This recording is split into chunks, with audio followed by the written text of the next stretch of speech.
10th inter degree pass or fail తక్కువ వ్యవధిలో life settlement in abroad కొరకు hotel management అంటే Trinity college of hotel management. నమస్తే, welcome to Suman TV.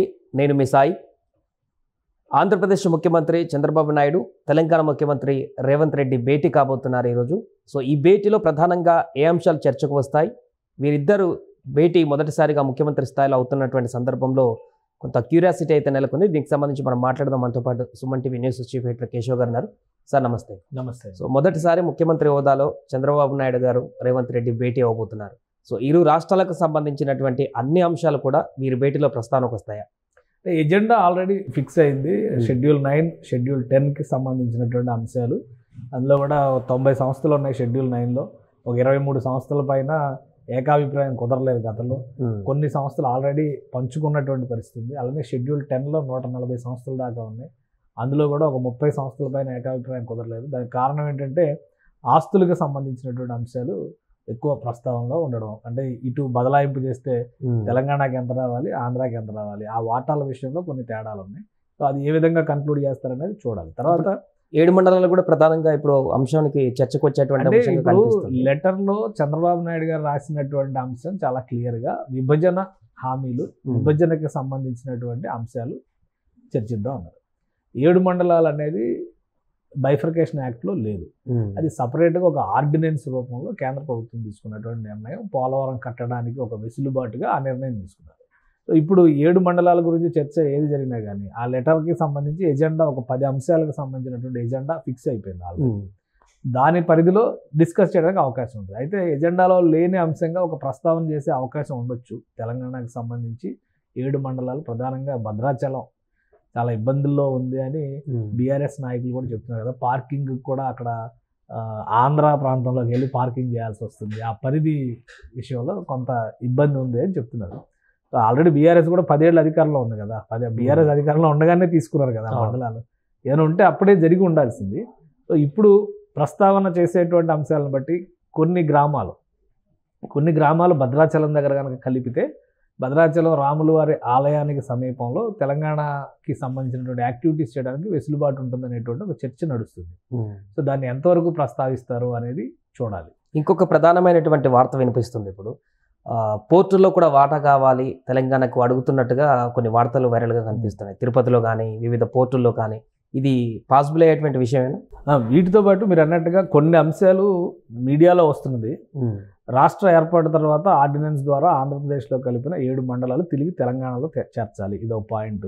తర్వాత ఆంధ్రప్రదేశ్కి 1000 కిలోమీటర్ల మేర విస్తారమైన తీర ప్రాంతం, కోస్టల్ కారిడార్ ఉంది కాబట్టి తెలంగాణకి ఈ ప్రాంతంలో భాగం కావాలి. తిరుమల వెంకటేశ్వర స్వామి తెలంగాణకు కూడా తిరుపతి దేవస్థానంలో భాగం కావాలి. కృష్ణా జలాల్లో 811 టీఎంసీల నీటి లభ్యత ఉంది. అంతర్జాతీయ నీటి పంపిణీ సూత్రం ప్రకారం క్యాచ్మెంట్ ఏరియా నిష్పత్తిలో నీటి పంపకాలు జరగాలి. అదేవిధంగా తెలంగాణకు 558 టీఎంసీలు కేటాయించాలి. తెలంగాణ విద్యుత్ సంస్థలకి ఆంధ్రప్రదేశ్ విద్యుత్ సంస్థలు 24,000 కోట్ల రూపాయల బకాయిలు ఉన్నాయి. అవి సత్వరమే చెల్లించాలి. ఆంధ్రప్రదేశ్కు చెల్లించాల్సినవి ఉంటే వాటిని వెంటనే తిరిగి చెల్లిస్తాం. అలానే తెలంగాణకు ఓడరేవులు లేవు కాబట్టి విభజనలో భాగంగా ఏపీలోని కృష్ణపట్నం, మచిలీపట్నం, గంగవరం పోర్టులో భాగం కావాలి. ఇవి తెలంగాణ నుంచి కొన్ని డిస్కషన్లో ఉన్నటువంటి అంశాలు. ఇవి తెలంగాణ పక్షాన ప్రస్తావించవచ్చు అనేది, అంటే ఇందులో ఎంతవరకు పాసిబిలిటీ ఉంటుందనే చూడాలి. ఇప్పుడు గతంలో కవిత గారు కూడా ఈ ప్రస్తావన చేశారు. మాకు ఒక పోర్టు కావాలని కేంద్ర ప్రభుత్వంలో ఆల్రెడీ లోక్సభలోనే ఆమె ప్రస్తావించిన సందర్భం ఉంది. సో అంటే ఇప్పుడు ఎలా నిర్ణయం తీసుకుంటారు? 2 రాష్ట్రాల మధ్య ఫస్ట్ పీఠముడిగా ఉన్నటువంటి అంశాలు కొన్ని ఉన్నాయి. వాటిని విభజన చట్టం ప్రకారం పరిష్కరించుకోవాల్సినటువంటి అంశాలు అవి చాలా ముఖ్యమైనవి. సో ఇది ఒక ప్రాథమిక సమావేశంగా కనుక మనం పరిగణిస్తే వాటిపైన ఒక క్లారిటీ ఇచ్చే అవకాశం ఉంటుంది. ఇప్పుడు ప్రస్తావించిన అంశాలన్నీ కూడా చాలా జటిలమైనటువంటి అంశాలు. అన్నీ ఆంధ్రప్రదేశ్ ఇస్తే తెలంగాణ తీసుకునేలా ఉన్నారు. తెలంగాణ ఆంధ్రప్రదేశ్కి ఏమిస్తుంది? కాబట్టి ఓన్లీ తెలంగాణ వర్షన్గా మనం చూడాలి. ఏపీ వర్షన్ ఏ విధంగా ఉందనేది ఏపీ చెప్పేటువంటి అవకాశం. ఎందుకంటే ఏపీ ఇప్పుడున్నటువంటి ఆర్థికపరమైనటువంటి భారం విషయంలో చూస్తే విభజన ఆస్తుల పంపకాలు జరిగితే ఏపీకి కొంత లిక్విడిటీ అనేది దొరుకుతుంది అనేటువంటి ఒక ఆలోచన ఉంది. అలానే వాటిని పూర్తి స్థాయిలో కొత్త రాజధానిలో కానీ లేదా కొత్త రాష్ట్రంలో కానీ అక్కడ ఆయా విభాగాల పనితీరుని బట్టి, అవసరాలను బట్టి ఆయా ప్రాంతాల్లో డెవలప్మెంట్ చేయడానికి అవకాశం ఉంటుంది అనేది ప్రధానమైనటువంటి అంశం.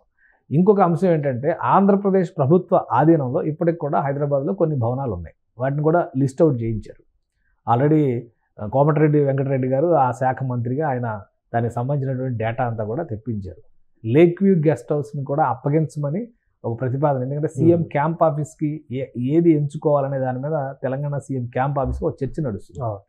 ఎంసీఆర్ హెచ్ఆర్డి పరిధిలో ఒక కొత్త భవనం కట్టాలని, అలానే బేగంపేటలో ఒక కొత్త భవనం కట్టాలని, లేదా పాత ఐఏఎస్ అధికారులకు సంబంధించినటువంటి ఒక భవనాన్ని రీమోడల్ చేయాలని ఇట్లాంటి ప్రతిపాదనలు ఉన్నాయి. ఒకవేళ లేక్ వ్యూ గెస్ట్ హౌస్ని కనుక హైదరాబాద్ తెలంగాణ ప్రభుత్వానికి కనుక ఆంధ్రప్రదేశ్ కేటాయిస్తే దాన్ని సీఎం క్యాంప్ ఆఫీస్గా మార్చేటువంటి అవకాశాలు పుష్కలంగా ఉన్నాయి. లేక్ వ్యూ గెస్ట్ హౌస్ అంటే హిస్టారికల్గా చూస్తే కూడా అది నిజాం నవాబు ప్రధానమంత్రి ఉన్నటువంటి మీర్ లాయక్ అలీ ఖాన్ బస్ చేసినటువంటి ప్రధానమంత్రి నివాసం అది. సో అట్లాంటి ప్రాధాన్యాలు ఉన్నాయి కాబట్టి ముఖ్యమంత్రికి దాన్ని కేటాయిస్తారా అనేది కూడా ఒక చర్చ ఉంది. వీటి ప్రస్తావన ఖచ్చితంగా చేస్తారు. వాటిని బట్టి నిర్ణయం తీసుకునేటువంటి అవకాశం ఉంటుంది. ఆంధ్రప్రదేశ్ ప్రతిపాదించదలుచుకున్నటువంటి ప్రధానమైన అంశాలు మాత్రం షెడ్యూల్ 9, 10 నుంచి ఉన్నటువంటి అంశాలు. ఇంకోటి ఏంటంటే వస్తున్నటువంటి మంత్రులు ఎవరు, టీం కూడా చాలా ముఖ్యం కదా. టీంలో అక్కడ రోడ్లు భవనాల శాఖ మంత్రి బీసీ జనార్దన్ రెడ్డి ఏపీ నుంచి వస్తున్నాడు. అలానే రెవెన్యూ శాఖ మంత్రి సత్యప్రసాద్ గారు, అనగాని సత్యప్రసాద్ గారు వస్తున్నారు. ఇంకోవైపు నుంచి టూరిజము, పర్యాటక రంగానికి సంబంధించి టూరిజము, కల్చర్, అలానే సినిమాటోగ్రఫీ అంటే ఫిల్మ్ ఇండస్ట్రీకి సంబంధించి చాలా అంశాలు ఉన్నాయి. బట్ ఎజెండాలో ఎక్కడా ఫిల్మ్ ఇండస్ట్రీకి సంబంధించినటువంటి అంశాలు కనిపించట్లేదు. అంటే పార్టీల పరంగా ఏమన్నా మంత్రులను తీసుకొచ్చేటువంటి ప్రయత్నం పార్టీల పరంగా తీసుకొస్తున్నారా, లేదా ఎజెండా ఏదన్నా దానికి సంబంధించి ఏపీ ఒక ఆలోచనతో ఉందా? ఎందుకంటే ఏపీ కొత్తగా డెవలప్ చేయబోయేటువంటి కొన్ని ప్రదేశాలని షూటింగ్ స్పాట్స్గా డెవలప్ చేయాలి, షూటింగ్కి అక్కడ అనుకూలమైన వాతావరణం కల్పించాలి.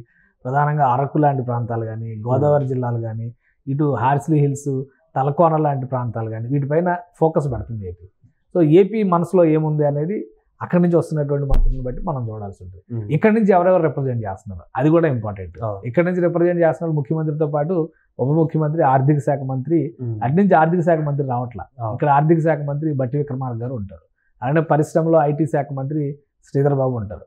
సో ఈ equation Ponguleti Srinivasa Reddy revenue department, revenue శాఖ మంత్రి ఐఎన్పిఆర్ ఆయన కంట్రోల్లో ఉంది.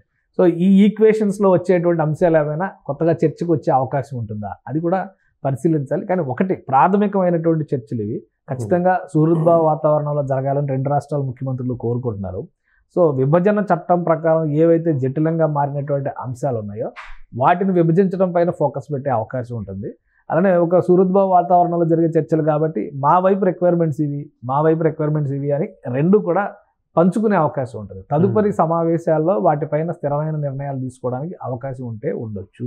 మొదటి భేటీలో కొంతవరకు అయినా ఈ చర్చలలో సానుకూలమైనటువంటి అభిప్రాయాలు వచ్చేటువంటి అవకాశం, సానుకూలమైన అభిప్రాయాలు విభజన అంశాలకు సంబంధించి ఎక్కువ శాతం రావడానికి అవకాశం ఉంది. అలానే నీటి వాటాలకు సంబంధించి, కృష్ణా జలాల సద్వినియోగానికి సంబంధించి వీళ్ళు పోతిరెడ్డిపాడు హెడ్ రెగ్యులేటరీ హైట్ గురించి క్వశ్చన్ చేస్తున్నారు, వాళ్ళేమో పాలమూరు ఎత్తిపోతల పథకాన్ని ప్రశ్నిస్తున్నారు. అలానే తెలంగాణ నుంచి వెళ్ళే గోదావరి నది విషయంలో ఆ పోలవరం కట్టే వరకు పట్టిసీమ నుంచి నీరు వాడుకోవాలని వాళ్ళు ఆలోచనతో ఉన్నారు. పట్టిసీమ నీళ్లు వాడుకుంటున్నారు కాబట్టి మేము కృష్ణా జలాలను ఎక్కువ వాడుకుంటామని వీళ్ళు అంటున్నారు. వీళ్ళు తెలంగాణ చెప్పేటువంటి సూత్రం ఏంటంటే క్యాచ్మెంట్ ఏరియాలో ఉన్నటువంటి ప్రాంతాలకి ఆయా నదుల నుంచే నీటి వనరుల్ని ఆ నిష్పత్తి ప్రకారం పంచండి అని డిమాండ్ చేస్తున్నారు. సో వాళ్ళు చెప్పేది ఏంటంటే జనాభా ప్రాతిపదికన ఆల్రెడీ ఒక సూత్రీకరణ జరిగింది కాబట్టి దాని ప్రకారం వెళ్ళాలని వాళ్ళు అంటున్నారు. సో దాని మీద ప్రాథమికమైన చర్చలు జరుగుతాయి. అవన్నీ కూడా చాలా క్రిటికల్ ఇష్యూస్. తాగునీటికి కూడా నీటి కటకట ఉండేటువంటి సందర్భంలో అయితే రెండు రాష్ట్రాలు సమన్వయంతో ముందుకు వెళ్ళాలి. బట్ పాలసీ పరంగా వెళ్ళడానికి అవకాశం లేదు ప్రస్తుతానికి. గతంలో కృష్ణా జలాలపైన చేసుకున్న ఒప్పందం ప్రకారం చూస్తే కూడా 50-50 రేషియోలోనే ఆంధ్ర తెలంగాణ పంచుకుంది. 2015లో బహుశా ఆ అగ్రిమెంట్ జరిగింది. కేసీఆర్ చంద్రబాబు ప్రభుత్వం ఉండగానే ఆ ఒప్పందాలు జరిగినాయి. సో ఇప్పుడు కూడా అలాంటి ఒక తాత్కాలిక అరేంజ్మెంట్ ఏదైనా చేసుకోవచ్చు. పూర్తిసారి శాశ్వత పరిష్కారం కోసం కొంత సమయం తీసుకోవడానికి అయితే అవకాశం ఉండొచ్చు. Right sir. సో అలాగే ముఖ్యంగా తిరుపతికి మొన్న వెళ్ళినప్పుడు రేవంత్ రెడ్డి కూడా అక్కడ మాట్లాడడం జరిగింది, మాకు కూడా ఏమైనా స్థలం ఇస్తే భవనాలు కట్టుకుంటామని. సో దీంట్లో కూడా వాటా అడిగేటువంటి అవకాశం ఉందా తిరుపతి దేవస్థానానికి సంబంధించి తెలంగాణలో? అంటే తిరుపతి దేవస్థానం అనేది ప్రపంచంలో ఉన్న హిందువులు అందరికీ చెందినటువంటి సంస్థ. ఇప్పుడు మొన్న రేవంత్ రెడ్డి గారు దర్శనం సందర్భంగా ఆయన చెప్పిన మాట ఏంటంటే తెలంగాణ నుంచి వచ్చేటువంటి భక్తుల కోసం ఇక్కడ కూడా ఒక తెలంగాణ ప్రభుత్వానికి సంబంధించినటువంటి విభాగం ఉంటే ఒక తెలంగాణ భవన్ ఒక రకంగా చెప్పాలంటే అక్కడ కడితే అక్కడ నుంచి వచ్చినటువంటి వాళ్ళందరికీ కూడా మన ప్రాంతం నుంచి వచ్చిన వాళ్ళు అనేటువంటి ఒక సమన్వయం ఉంటుంది. మామూలుగా సత్రాలు అన్ని రకాల ఆర్గనైజేషన్స్ అలానే కులాల వారీగా కూడా సత్రాలు కట్టుకునే ఇట్లాంటివన్నీ మనం చూస్తూ ఉంటాము. సో తిరుమల తిరుపతి దేవస్థానాన్ని కేవలం అక్కడికి వచ్చే వారికి వసతి కల్పించేటువంటి వ్యవస్థగా కాకుండా ఇక్కడ చెప్తున్నటువంటి ప్రధాన ప్రాతిపదిక ఏంటంటే టీటీడీలో భాగం కావాలంటున్నారు. టీటీడీ బోర్డులో భాగం కావాలంటున్నారు. టీటీడీ రెవెన్యూలో కూడా అడుగుతున్నారా, అది ఇంకా క్లారిటీ రావాలి. సో ఈ అంశాలు ఏంటనేది క్లారిటీ వస్తే దాన్ని బట్టి అసలు ఏంటంటే ఇప్పుడు ఒక స్థలం ఇచ్చి తెలంగాణ ప్రాంతానికి తెలంగాణ రాష్ట్రానికి సంబంధించి ఒక నిర్మాణం చేసుకుని అక్కడ ఒక వసతి ఏర్పాటు చేస్తూ ఉంటే దానికి పెద్దగా అభ్యంతరం పెట్టకపోవచ్చు. బహుశా అక్కడి నుంచి సానుకూలమైనటువంటి స్పందనే ఉండొచ్చు.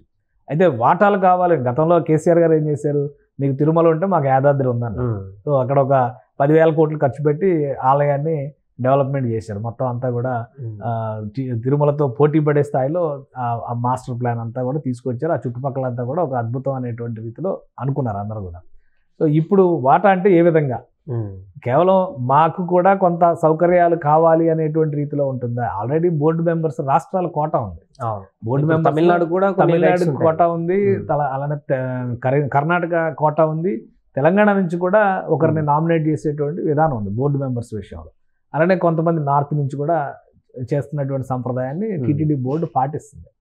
బోర్డులో వాటా అంటే ఏ రకంగా, అది కూడా ఇక్కడ ఇంపార్టెంట్. ఇప్పుడు దేవుడి ఆదాయాన్ని తిరుమల తిరుపతి దేవస్థానమే ఖర్చు పెడుతుంది. 1% వాటా తీసుకున్నందుకే కదా వైసీపీ గవర్నమెంట్ పనిష్ చేశారు జనాలు. కాబట్టి వాటా అంటే ఏ విధమైనటువంటి వాటా, కేవలం తెలంగాణ ప్రాంతానికి సంబంధించినటువంటి భక్తులు వచ్చినటువంటి క్రమంలో అక్కడ ఇప్పుడు హైదరాబాద్ ఢిల్లీ ఉంది, ఢిల్లీలో ఏపీ భవన్ తెలంగాణ భవన్ మెయింటైన్ చేస్తున్నారు. హైదరాబాద్ నుంచి కానీ ఏపీ నుంచి కానీ ఎవరైనా వెళ్ళారనుకోండి, కన్సర్న్డ్ ఇది కాబట్టి అక్కడ ఒక అసోసియేషన్ ఉంటుంది. దాన్ని మనం అక్కడ ఉన్న అధికారుల్ని వాళ్ళని రిప్రజెంట్ చేస్తే అకామిడేషన్ కావాలన్నా ఫుడ్ విషయంలో అయినా కానీ పెయిడే ఉంటుంది అంతా కూడా. కాకపోతే ఏంటంటే మన ప్రాంతం నుంచి వచ్చిన వాళ్ళకి ఈజీగా కమ్యూనికేషన్ జరగడానికి అవకాశం ఉంటుంది. అలాంటి వ్యవస్థలు తిరుమలలో ఏర్పాటు చేయాలనుకుంటే కనుక పెద్దగా ప్రభుత్వం అభ్యంతరం పెట్టకపోవచ్చు, దానికి సానుకూలంగానే స్పందిస్తుంది. కానీ బోర్డు మెంబర్షిప్లు, బోర్డులో వాటాలు ఇలాంటి చర్చలు ఏమైనా వస్తే కనుక అది టెక్నికాలిటీస్ ఎక్కువ ఉన్నాయి. ఈరోజు తెలంగాణకి ఇస్తే రేపు ఇంకో వాళ్ళకి ఇవ్వాల్సి వస్తుంది. తమిళనాడు కూడా చాలా గట్టి పట్టుతో ఉన్న ఒకప్పుడు అసలు తమిళనాడులోకి రావాలి తిరుమల అనేటువంటి డిమాండ్ చేసినటువంటి పరిస్థితి కూడా ఉంది. కాబట్టి దేవుడు అందరివాడు కాబట్టి సో అది ఏ విధంగా పరిష్కరిస్తారనేది చూడాలి మనం. సో అది ఈరోజు ముఖ్యమంత్రి చంద్రబాబు నాయుడు గారు, అదేవిధంగా తెలంగాణ ముఖ్యమంత్రి రేవంత్ రెడ్డి గారు భేటీ అవుతున్నటువంటి సందర్భంగా అనేక అంశాలపైన ఒక సుదీర్ఘ చర్చ అయితే కొనసాగనున్నట్టుగా కనిపిస్తుంది. ఈ చర్చ తర్వాత ఏమైనా అంశాలపైన ఒక క్లారిటీ వచ్చిందా, విభజన సమస్యలు కానీ రెండు రాష్ట్రాలకు సంబంధించిన విషయాలకు సంబంధించి అనేది కానీ వీళ్ళ భేటీ తర్వాత చూడాలి. సుమన్ టీవీలో మీ పర్సనల్ అండ్ బిజినెస్ ప్రమోషన్స్ కోసం కింది నెంబర్కి కాంటాక్ట్ చేయండి.